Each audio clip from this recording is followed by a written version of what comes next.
Assalamualaikum warahmatullahi wabarakatuh. Selamat datang di seri kuliah struktur aljabar. Materi pada video ini diambil dari buku Contemporary Abstract Algebra karangan Joseph Gallian. Kali ini kita akan membahas tentang ideal prima. Ideal prima A dari ring komutatif R itu adalah ideal sejati di R sedemikian hingga jika AB di R dan perkalian antara A dengan B itu ada di A, maka haruslah A anggota A atau B anggota A, gitu ya. Sebagai ilustrasi, saya gambarkan, jadi kita punya ini ring R. Kemudian kita punya ideal sejati A di sini. Nah, untuk setiap A dan B di R, kalau perkalian antara AB itu ada di A, jadi di sini perkalian A dengan B ada di A, maka kalau salah satu ternyata ada di A, jadi ini A-nya di A atau B-nya ada di A, berarti A-nya itu adalah ideal prima. Sebaliknya, kalau kita punya ring R, kemudian kita punya ideal sejati A di sini, kalau ada perkalian A dengan B yang ada di A, tetapi ternyata A dan B tidak ada di A, yaitu di luar A, yaitu di R, maka A besar ini bukan ideal prima, gitu ya. Jadi perkalian antara A dengan B ada di A, tetapi ternyata masing-masing A dan B di luar A. Berarti A bukan ideal prima. Oke, saya ulangi. Jadi A itu adalah ideal prima kalau untuk setiap A dan B di R dengan perkalian antara A dengan B-nya ada di A, ini haruslah mengakibatkan salah satu antara A atau B ada di A. Oke, kita lihat contohnya. Misalkan saya punya Z, itu adalah ring komutatif. Nah, Anda bisa cek bahwa 2Z itu adalah ideal sejati di Z. Oke, sekarang kita mau lihat apakah 2Z itu ideal prima di Z atau enggak, gitu ya. Berarti kita harus membuktikan bahwa untuk setiap A, B di Z dengan perkalian antara A dengan B ada di 2Z, kita harus memastikan A ada di Z atau A ada di 2Z atau B ada di 2Z. Jadi kalau salah satu dari ini dipenuhi, berarti 2Z ini adalah ideal prima. Tapi kalau keduanya tidak dipenuhi, jadi A-nya tidak di 2Z, B-nya juga tidak di 2Z, maka 2Z bukan ideal prima. Oke, sekarang kita cek. Karena harus ngecek untuk setiap A, B di R, maka kita harus ambil sembarang AB di Z dengan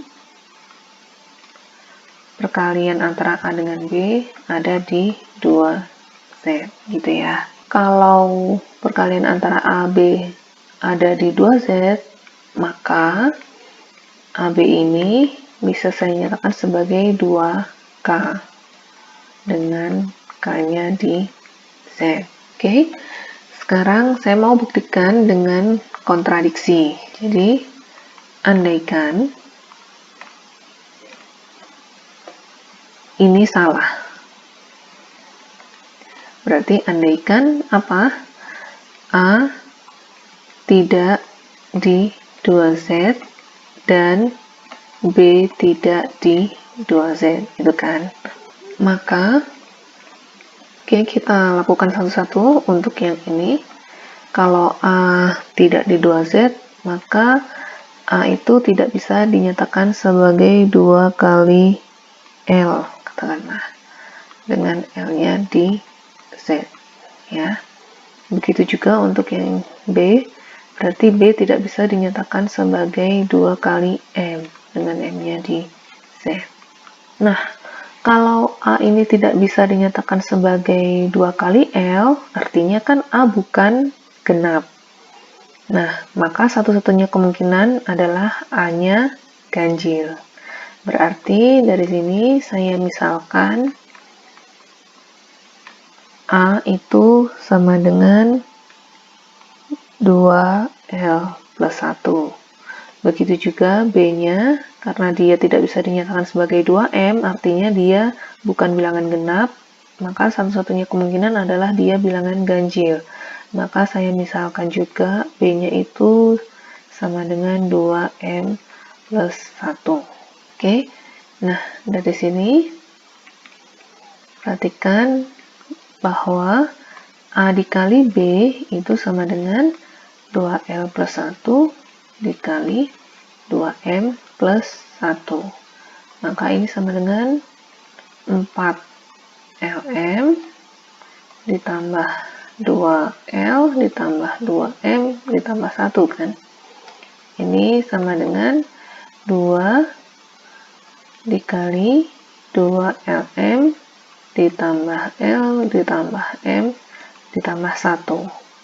Nah, ini artinya 2 kali sesuatu ditambah 1. Berarti AB ini, karena bentuknya seperti ini, maka AB itu adalah bilangan ganjil. Artinya dia bukan anggota 2Z. Nah, berarti ini kontradiksi dengan model kita tadi, bahwa AB bisa dinyatakan sebagai 2K atau AB anggota 2Z. Nah, kontradiksi di sini berarti pengandaian kita ini salah. Oke, jadi pengandaian salah karena bertemu dengan kontradiksi. Sehingga haruslah A-nya ada di 2Z atau B-nya ada di 2Z. Nah, dari sini jadi 2Z ideal prima. Oke, sekarang kita punya Z ring komutatif, kemudian 4Z ideal sejati ya di Z. Nah, pertanyaannya apakah 4Z ideal prima? Nah, dugaan kita iya atau enggak nih? 4Z itu kan kelipatan 4 ya. Min 8, min 4, 0, 4, 8, dan seterusnya. Nah, kira-kira ada nggak dua elemen di Z yang perkaliannya ada di 4Z, tetapi dua elemen yang tadi itu masing-masing nggak di 4Z? Kira-kira ada nggak? Oke, kalau saya ambil 2 di Z dan juga 6 di Z, ini kan dua-duanya bukan anggota 4Z ya, tetapi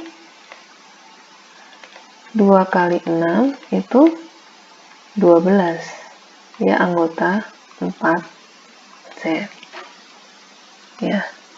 Jadi ini artinya 4Z bukan ideal prima, karena ya ini tadi ada dua elemen di Z yang bukan di 4Z, tetapi perkaliannya ada di 4Z ya. Karena kalau 4Z ideal prima itu artinya kan dua bilangan yang dikalikan hasilnya ada di 4Z, maka salah satunya harus di 4Z kan. Nah, karena ternyata 2 dan 6 keduanya tidak di 4Z, berarti 4Z bukan ideal prima.